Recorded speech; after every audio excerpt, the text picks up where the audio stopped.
மீன்களை பிடித்தவன் மனுஷனை பிடிக்கவே மாற்றின இயேசு என் படகில் உண்டு.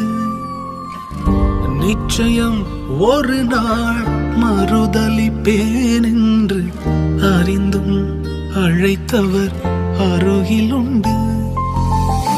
நான் வீசும் வலைகளெல்லாம் பெருமையாய் வந்தாலும் என்னோடு அவர் இருக்க குறையேது.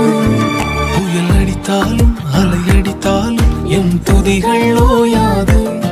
கரை தெரியாமல் கண்ணலைந்தாலும் என் துதிகள் ஓயாது. என் நம்பிக்கை அவமானாலும் என் துதிகள் ஓயாது. கைவிடத் தெரியாதவரை விட்டு ஓட முடியாது. உன்னை விட்டா நம்புவதற்கு வேற யாரும் கிடையாது.